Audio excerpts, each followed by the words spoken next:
10 de la mañana con 48 minutos en todo el país. Estamos en vivo a través de Canal 11 de Punta del Este, Canal 21 de Montecable en Montevideo, recibiendo a nuestro primer invitado, es el edil Frente Amplista por Maldonado, Joaquín Garlo. Bienvenido. ¿Cómo estás, Joaquín? Muy buenos días, Marcelo, y a toda la audiencia de Canal 11. Muchas gracias. Bueno, hemos hablado con algunos otros actores del Frente Amplio y hay una conformidad por la votación que tuvo el Frente Amplio en las elecciones internas, alcanzando una meta que había planteado en un principio Yamandu Orsi, y que en definitiva tonifica eso de el enamoramiento que vuelve a tener el Frente Amplista, la militancia, la movilización Frente Amplista. Sí, yo creo que se vio bien claramente reflejado en el proceso electoral de junio un cambio en la impronta del Frente Amplio en su conjunto a nivel país respecto al abordaje de los temas y también al abordaje de la campaña, ¿no? Y que muestra de eso fue la militancia profundizada o mejor desarrollada que de un tiempo a esta parte. Creo que hay muchos factores que inciden en ese fenómeno y el fortalecimiento del Frente Amplio en esta elección es el resultado también de un proceso que se llevó a cabo desde que perdimos el gobierno en la elección del 2019.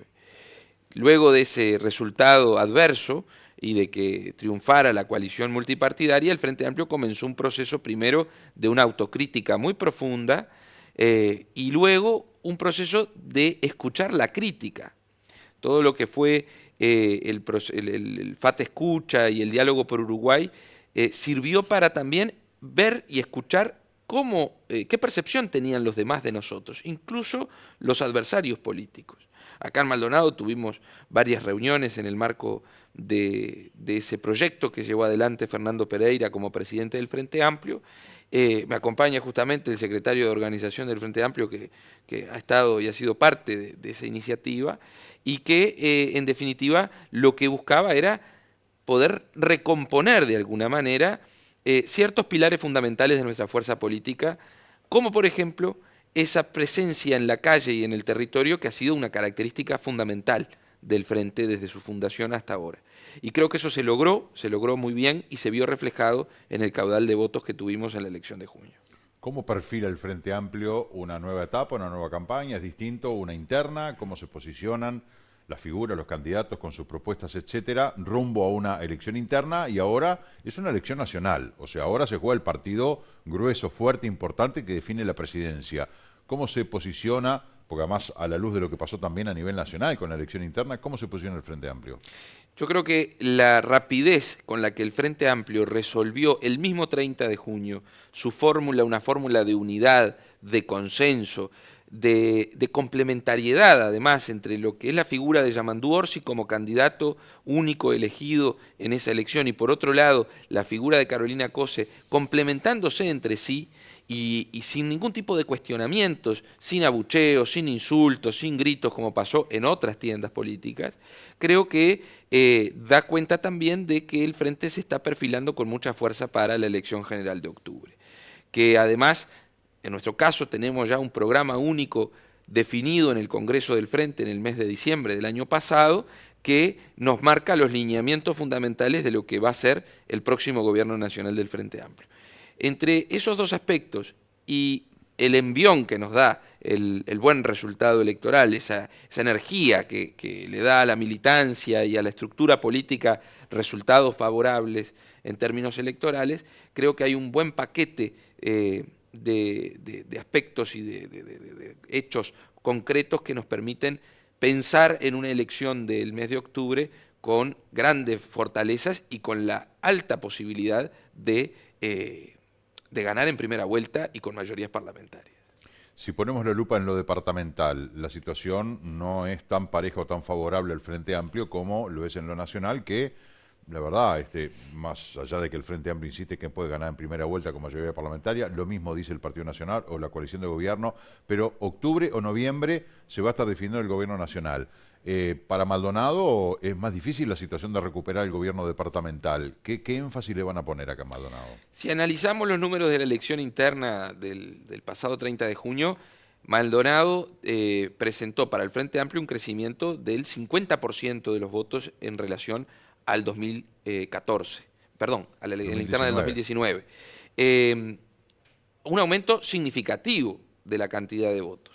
A pesar de que la cantidad de votantes que concurrió a las urnas fue muy baja. En Maldonado tuvimos alrededor de 61.000 votos en todo el departamento. De un padrón electoral de 153.000. Exacto, con un caudal de votos del Frente Amplio que se aproxima a los 16.000 votos. La mitad respecto del Partido Nacional, ¿no?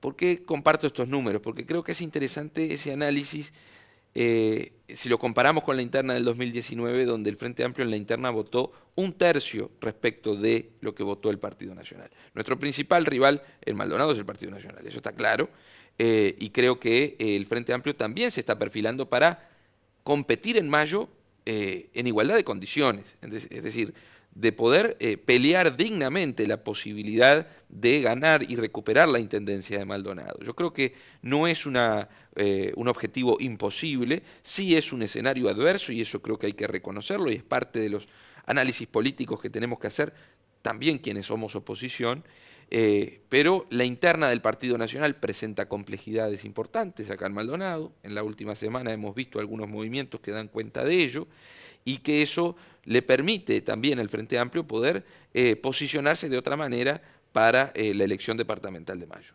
Cuando se habla de que el Frente Amplio votó un 50% más que en la elección interna del 2019, estamos hablando de un 50% más partiendo de una base muy deprimida, ¿no? Porque en las elecciones internas del 2019 el Frente Amplio votó muy poquito. Entonces decir, quizás pueda ser engañoso decir, bueno, el Frente Amplio votó un 50%, que es real, pero a ver, un 50% más de un piso muy bajo. O sea que en definitiva para las aspiraciones del Frente Amplio todavía queda mucho camino. Estamos hablando de elecciones que no son obligatorias, partamos de esa base, donde la cantidad de electores que concurren a las urnas cada vez va mermando más en esa elección no obligatoria, pero en términos brutos, en votos, el crecimiento fue del 50%. Si lo llevamos a términos reales, analizando otras variables de la elección, también el Frente Amplio tuvo un crecimiento. Entonces, en cualquier escenario, el Frente Amplio creció en Maldonado y creció a nivel país. Y por primera vez en la historia de las elecciones internas del Uruguay, el Frente Amplio superó en votos a sus rivales, particularmente el Partido Nacional, cosa que nunca se había dado desde que la reforma constitucional del 96 incluyó las elecciones internas de los partidos políticos. Y bueno, el Frente Amplio como partido político es el que más votos tiene, porque tiene... El Frente Amplio vota más que el Partido Nacional, más que el Partido... Después, los partidos coaligados, la coalición multicolor, le ganó al Frente Amplio. Pero como partido político, a nivel de internas y a nivel de elección nacional, el Frente Amplio es el partido que ha tenido más votos, ¿no? Ahora, estos últimos hechos que han ocurrido a nivel político, lo que pasó en el departamento de Artigas, otros hechos que han pasado en el Partido Nacional y otros hechos que han ocurrido dentro del Frente Amplio, yo no sé si es que la gente con la vorágine informativa se va olvidando... o es que realmente en Uruguay la percepción de la corrupción no es la que creemos que hay, porque no es la principal preocupación. Antes está el tema de la seguridad, el tema del empleo, pero ¿cómo cree usted que van a jugar estos hechos que han ocurrido últimamente a nivel político?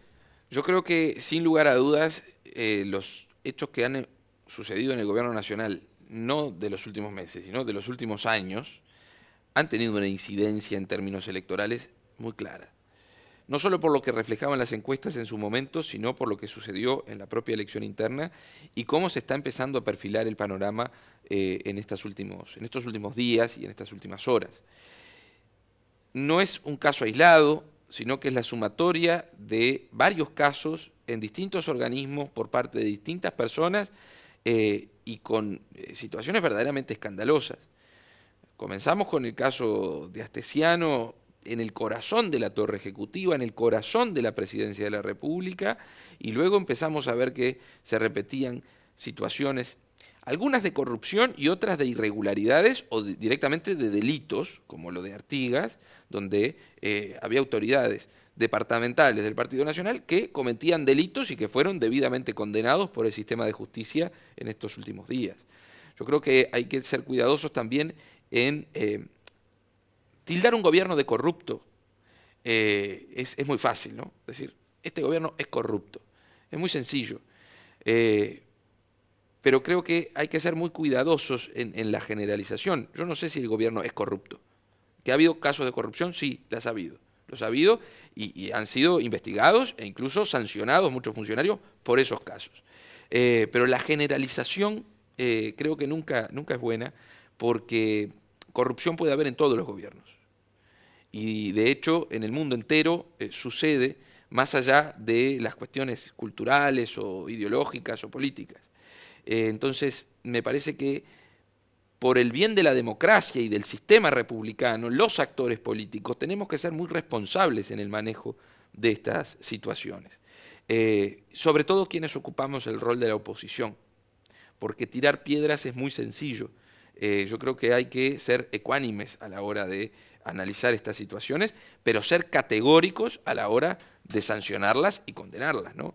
Porque en el caso de la Intendencia de Artigas, que una diputada renuncie a su banca en la Cámara de Representantes, sea condenada por un delito vinculado al ejercicio de la función y por otro lado pretenda asumir la intendencia en la cual estaba involucrada en esos actos que la llevaron a ser condenada por la justicia, me parece que no es una buena señal por parte del sistema político, particularmente por parte del Partido Nacional, ¿no? Que el Partido Nacional permita que eso suceda, como sucedió con el intendente de Colonia en su momento, es bastante preocupante, ¿no? Yo creo que las señales tienen que ser claras y contundentes. En el caso Caram, me parece que no ha lugar la posibilidad de que Valentina Dos Santos Caram, que iba a asumir hoy, asuma, porque está, desde el punto de vista, más allá que el doctor Barrera dice que no está inhibida de ejercer un cargo.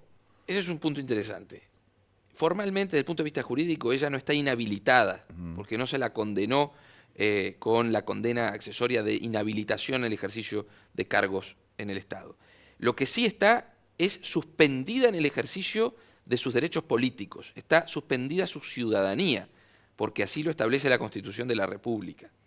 Ahora bien, o sea que no puede ni votar. No puede votar, no puede ocupar cargos públicos, Claro, no puede ser candidata. El derecho al voto tampoco lo puede ejercer. Los condenados no pueden ejercer sus derechos políticos porque su ciudadanía está suspendida. Técnicamente es como que está congelada su posibilidad de ser elegidos, elegir, ocupar cargos públicos, en fin, todos los derechos vinculados al ejercicio de la ciudadanía. Eso hoy no es posible en el caso de los condenados. Distintos son las situaciones de los formalizados. Cuando teníamos el viejo Código Penal y se procesaba con prisión a las personas, existía una paradoja porque los privados de libertad condenados no podían votar, pero los privados de libertad con medidas cautelares, los procesados con prisión, sí tenían derecho a votar, pero no lo podían hacer porque el sistema electoral no lo permitía, pero el derecho lo tenían. Es una situación bastante interesante. Claro, el tema es el debate en el plano ético, ¿no? Absolutamente. Si corresponde, después de haber sido condenado por la justicia, a mí me da como para, y hablo ahora de este caso, como lo dije hace un rato, como hay otros casos también que se ha dado en el Frente Amplio y que han de repente aspirado a ocupar un cargo o era evidente que tenían que abandonar el cargo y no lo abandonaban. La cuestión ética, ¿qué importancia le damos a lo ético? Decir, no, yo no puedo, después de lo que hice, porque no es una cuestión, bueno, después de lo que me pasó, no, después de lo que hice y de la decisión que tomó la justicia, yo no puedo presentarme a un cargo electivo. Yo no le puedo decir a la ciudadanía, les ofrezco mi confianza, mi trabajo, mi entrega, mi compromiso con el departamento después de lo que pasó. Hay un tema ético de responsabilidad individual que parece como que está muy en los rincones, no asoma mucho, ¿no? Es a ver si un abogado constitucionalista me dice que puedo o que no puedo, a ver qué dice el artículo tal de la Constitución. Y nada más, según la letra escrita, no una cuestión de moral. Parecería que eso como que no es protagonista para nada. Son dos planos distintos, ¿no? Desde el punto de vista jurídico es clara la norma, la Constitución es muy clara, en este caso hay una persona que está condenada y que tiene el ejercicio de ciudadanía suspendido. Por lo tanto, no puede ocupar ese cargo. El otro plano, que es el plano de la ética y la moral y los principios y valores que deben regir el ejercicio de la función pública, yo creo que no todos tenemos la misma vara. No todo el sistema político tiene la misma vara.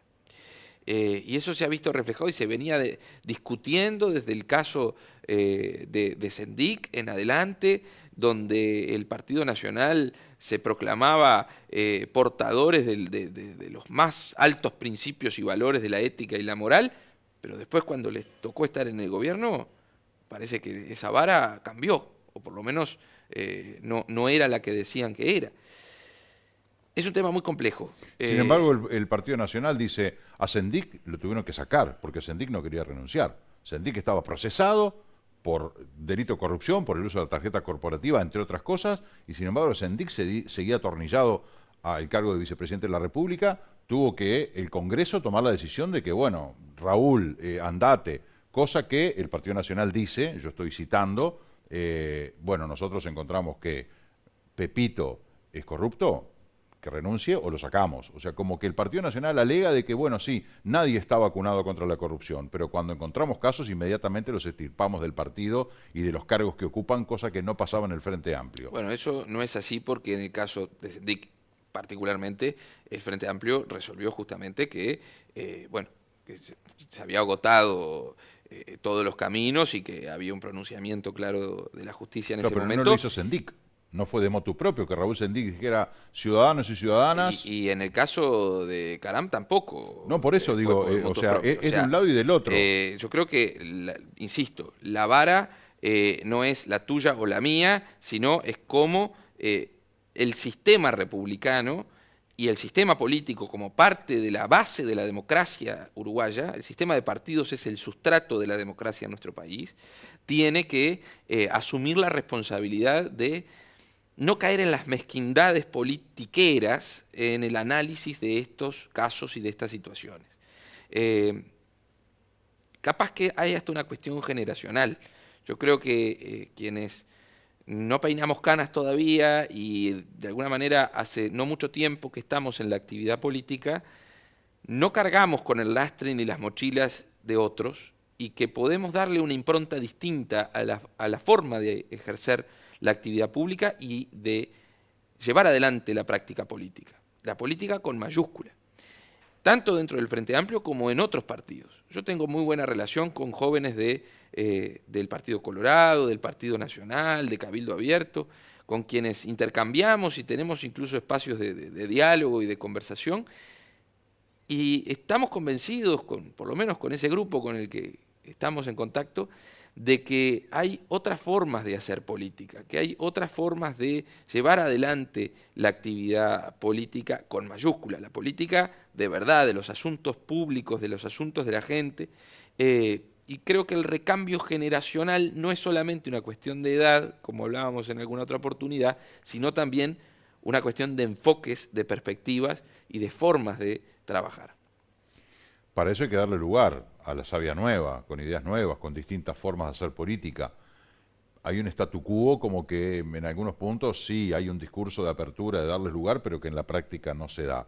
¿Cómo se logra diferenciar o cómo se logra limar esa diferencia? Bueno, es cierto, en general dentro del sistema político hay dificultades para que los jóvenes podamos ocupar lugares de responsabilidad y empezar de alguna manera, acercarnos a los lugares de toma de decisiones y participar de forma más activa. En mi caso personal, yo empecé a militar muy joven, muy joven, tenía 12, 13 años cuando comenzó mi militancia. Yo a los 14 me afilio al Frente Amplio y a los 16 al MPP. Y desde ese momento me encontré con compañeras y compañeros más veteranos que siempre me incluyeron alrededor de la mesa, que siempre me participaron en las discusiones, en los intercambios, y con los que aprendí muchísimo, y quienes también me dieron la posibilidad de, con 18 años, estar dentro de la lista a la Junta Departamental y ser electo edil suplente en el año 2015, que fue el comienzo de mi actividad pública, de alguna manera, ¿no? Y yo siempre estoy muy agradecido con esos compañeros de mi organización política, porque no es los casos, en la mayoría de los casos, que se dé de esa forma. Pero creo, e insisto siempre dentro del Frente y en estas conversaciones con otros compañeros de otros partidos, que si el sistema político no entiende la importancia que tiene, no el recambio de caras por meramente poner caras nuevas frente a las pantallas o en los estrados, sobre todo en la campaña electoral, sino de concepciones de la vida política, de formas de ver la política, de ver la realidad de la gente. Los estudiantes conocemos muy bien la realidad de los estudiantes, los trabajadores conocen muy bien la realidad de los trabajadores, los empresarios conocen muy bien la realidad de los empresarios, y así podemos seguir con todos los ámbitos de la vida, ¿no? Entonces, esa cuestión del político erudito que sabe de todo y que de todo se pronuncia y que prácticamente es portador de la verdad, eso quedó en el pasado, ya no corre más, no puede correr más.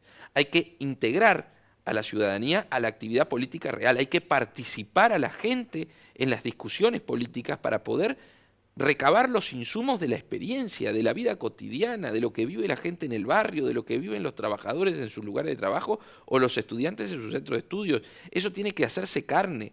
Podemos sentarnos a discutir entre unos 4 o 5 personas cualquier tema que se nos ocurre, cada uno tendrá una visión, pero si no está la voz de las personas que están directamente involucradas y que mejor conocen de primera mano esas realidades, es muy difícil el desarrollo de la actividad política. Democracia del latín es demos kratos, ¿verdad? El gobierno del pueblo. Ahora, por otro lado, basándonos en el concepto que usted acaba de decir, un gobierno no puede estar permanentemente preguntándole a la gente qué va a hacer. O sea, a la gente se le pregunta el día de la elección, se le pregunta en un referéndum como va a haber en octubre, se le da la posibilidad en una elección interna, pero después una vez que el pueblo, el soberano, se pronuncia, emerge de las urnas un veredicto irrefutable, inapelable, bueno, el equipo elegido por la ciudadanía es este, gobierne, bien, mal, regular, dentro de 5 años la gente le dará la nota. Cuando vos votás en octubre, ¿elegís un equipo de gobierno? Y se supone que sí. Se supone, pero en realidad en los hechos no. Bueno, tampoco... ¿Por qué? ¿Por qué? Yo también cuando voto hay 78 nombres con suplente y no conozco a nadie, no sé quiénes son. En listas cerradas, ¿verdad? Seguramente acá hay ladrones, corruptos, gente muy bien, gente re laburadora, re sufrida. Yo no tengo ni idea. Yo como ciudadano tengo la venda puesta. Ese es un tema muy interesante que a mí personalmente me apasiona, que es el análisis de la democracia representativa y de la crisis de la representatividad. Hay un autor argentino, el profesor Gargarella, que plantea que la democracia representativa en América y en el mundo en general está en crisis porque cada vez la representación, el ejercicio de la representación es menos representativo. ¿Ah? Y yo creo que en nuestro país eso también sucede. La elección de candidatos en elecciones cerradas, con listas cerradas, donde la persona va y existe una ficción de la democracia, dice Gargarella, la ficción de que estamos eligiendo libremente a nuestros gobernantes, pero en realidad estamos eligiendo en base a una oferta limitada que se nos pone arriba de la mesa y dentro de esa oferta hay que elegir. Yo creo que la democracia representativa es sin lugar a dudas el mejor sistema que la humanidad se ha dado hasta ahora, pero no es el punto final. Yo creo que tenemos que seguir pensando en el desarrollo de la democracia, en el avance del sistema democrático, porque así ha sido en la historia de la humanidad. No nos podemos quedar con lo que tenemos hoy. Yo creo que tenemos que seguir trabajando para mejorar la democracia. Y no descarto la posibilidad, de alguna forma, de instituir mayores mecanismos de democracia directa o de participación efectiva, ni siquiera de democracia directa, de participación real y activa de la ciudadanía en los procesos de toma de decisiones.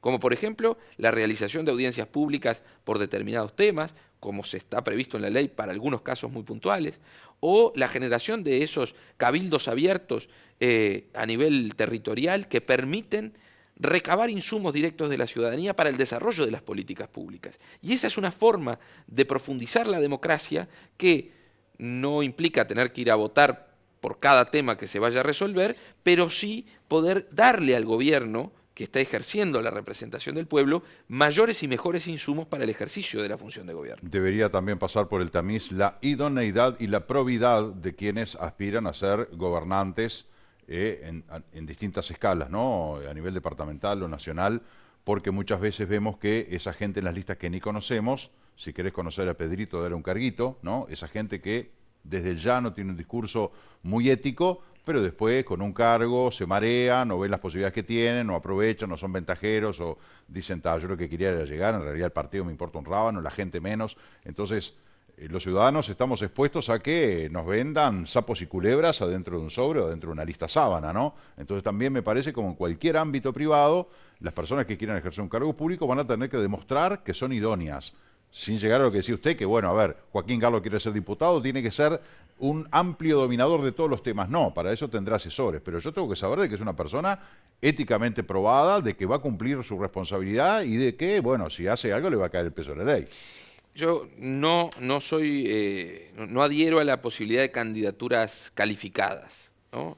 Ayer celebrábamos 194 años de la jura de la primera Constitución uruguaya y justamente nuestra primera Constitución limitaba mucho el abanico de personas que tenían derechos políticos, que eran ciudadanos. No todos quienes habitaban el territorio del entonces Estado oriental eran ciudadanos orientales.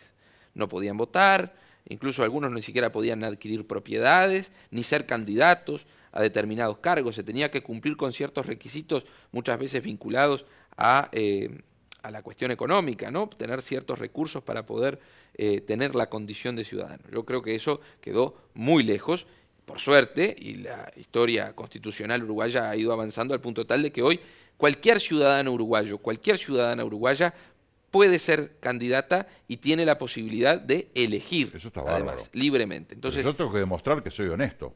Bueno, yo creo que eso... algún examen tengo que dar. Yo si quiero trabajar en la Coca-Cola, no es que voy y digo yo me encanta la Coca-Cola y le pongo el hombro a la empresa. Me van a tomar 78 pruebas y van a cruzar mi información a ver si yo estoy apto para ocupar el cargo. No hay un examen de honestidad. Bueno, es una forma de decir, no, obviamente. Pero es una regla para medir la ética. No hay una regla en fin. única para medir la ética, porque además el concepto no es un concepto único, unívoco. Creo que eso queda demostrado en la práctica. Y la gente sí tiene la posibilidad de decidir en octubre en base a los hechos. Puede seguir eligiendo a representantes cuestionados éticamente o que no responden a los principios fundamentales de la vida pública, o pueden elegir en base a esos principios y valores otros candidatos. Yo creo que ahí está, en definitiva, uno de los elementos fundamentales de nuestra democracia. Ahí me dio el pie, porque digo, a ver, el roto se asusta al descosido, porque casos irregulares están habiendo en el Partido Nacional y casos irregulares han habido en el Frente Amplio. Entonces yo como ciudadano digo, bueno, a ver, ¿cuál el menos peor, ¿no? O sea, yo no es que de este lado están todos los malos y del otro lado están todos los buenos, porque de este lado no son todos malos, hay gente buena, y de este lado no son todos buenos, hay gente mala, porque ha pasado, ya ha quedado demostrado, ha habido gente procesada. Entonces yo miro para los dos lados y en realidad veo que todos en algún momento también tienen sus puntos flacos, que nadie puede encaramarse como un partido político intachable, porque la verdad que todos han tenido casos. Sí, las personas, de repente Joaquín Garlo puede presentarse a la ciudadanía como una persona que no tiene nada que ocultar y realmente es una persona íntegra, pero de repente hay otros que no. Y yo cuando lo veo en la lista, eso no lo sé. Entonces es también jugarse un poco a decir, bueno, me juego a que este equipo, a que esta gente, a que estos candidatos, estos nombres no van a fallar, porque conozco, porque veo que hubo gestión acá, gestiones pasadas, y bueno, más o menos saco mis conclusiones. Pero nadie está a salvo de nada. Y la prueba está que ha pasado en todos los partidos. Es lo que planteaba al principio, las generalizaciones nunca son buenas. Yo no adhiero a las generalizaciones porque nadie está libre de que sucedan esos hechos dentro de un gobierno o de una colectividad político-partidaria. Yo insistía al principio en eso, de que no se puede tildar a un gobierno de corrupto. En un gobierno puede haber o no corrupción. Tampoco un partido político. Usted dijo, tampoco un partido político. Usted acaba de decir, la gente elegirá entre dirigentes que, haciendo referencia a... Entre candidatos. Bueno, candidatos se refiere a la oposición o al hoy oficialismo, o dirigentes, y ahí se refiere al Frente Amplio. Y el Frente Amplio también ha tenido dirigentes que se han equivocado. No, yo me refería en general, no dije ni Partido Nacional ni Frente Amplio. No lo dijo, eso lo digo yo. Me refería pero usted dijo la opción de votar allá o votar acá. Me refería a la oferta electoral concreta, a los candidatos, a las personas. Candidatos blancos, candidatos frente amplistas. Yo creo que la gente cada vez vota más personas y no partidos, en Uruguay y en el mundo. Y ese fenómeno se ha ido acentuando. Y yo creo que en nuestro país, de un tiempo a esta parte, eso es cada vez mayor, ¿no? Y creo que eso también se va a ver reflejado en la elección de octubre próximo. Se nos terminó el tiempo, me encantaría seguir debatiendo con usted, Garlo, pero bueno, ya tendremos más chances. Claro que sí. Gracias por venir. Un placer como siempre. Muchas gracias. Hacemos la pausa, 11:18, ya venimos.